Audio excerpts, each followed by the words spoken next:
মই বনাম আজি মাছৰ চৰচৰি। এয়া লৈছোঁ মই 6 পিচ মাছ, বগা সৰিয়হ আৰু ৰঙা সৰিয়হ লৈছোঁ 4 চামুচ, এটা পিঁয়াজ, আদা এটুকুৰা, নহৰু 3 ফুটা, কেঁচা জলকীয়া 3টা আৰু ধনিয়া। মই এতিয়া পটাত আদা, ৰচুন, পিঁয়াজ আৰু সৰিয়হখিনি বাটি লওঁ।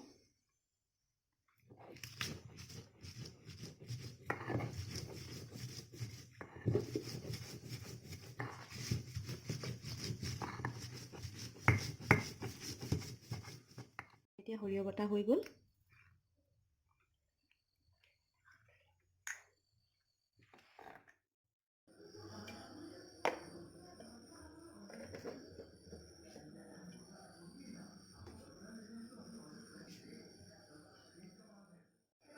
মোৰ তেল গৰম হৈ গ'ল, মই মাছটো ভাজি লওঁ।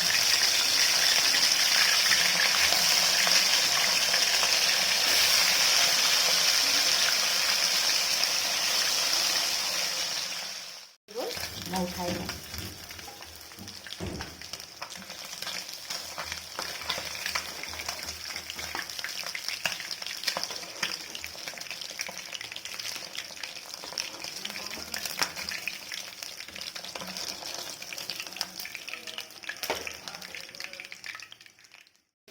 মই উঠাই লওঁ।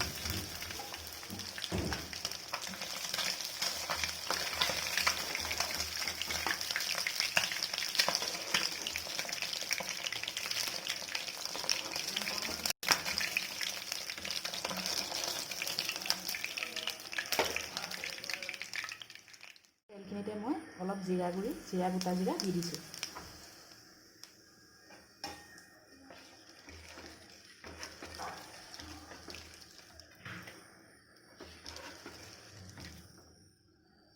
এতিয়া মই পিচি থোৱা সৰিয়হৰ পেষ্টটো দি দিছোঁ।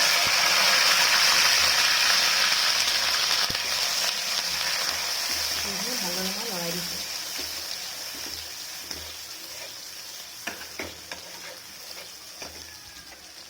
ইয়াত মই সোৱাদ অনুযায়ী হালধি দি দিম।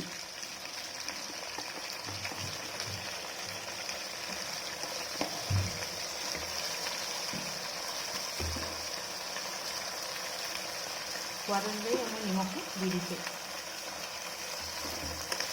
এইখিনি ভালদৰে লৰাই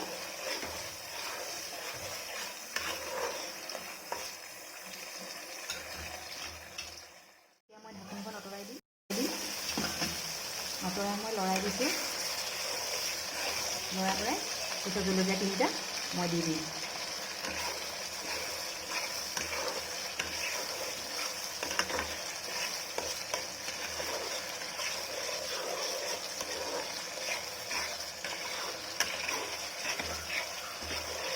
মই এতিয়া লৰাই আছোঁ ভালদৰে। সৰিয়হৰ কেঁচা গোন্ধটো থাকিব নালাগে। ভালদৰে মছলাখিনি মই ভাজি লৈছোঁ।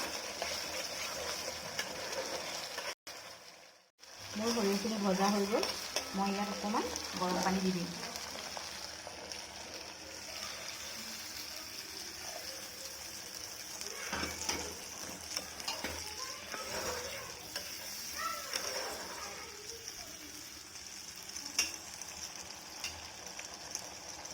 এতিয়া মই মাছকেইডোখৰ দি দিম।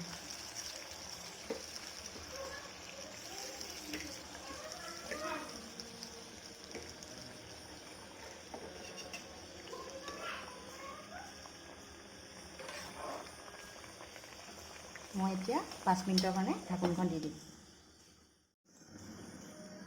মোৰ এতিয়া 10 মিনিট হৈ গ'ল। মোৰ মাছৰ চৰচৰি হৈ গ'ল।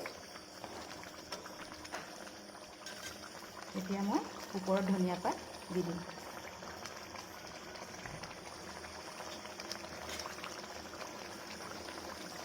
মোৰ মাছৰ চৰচৰি ৰেডি। গৰম ভাতৰ লগত খাই বহুত মজা লাগে।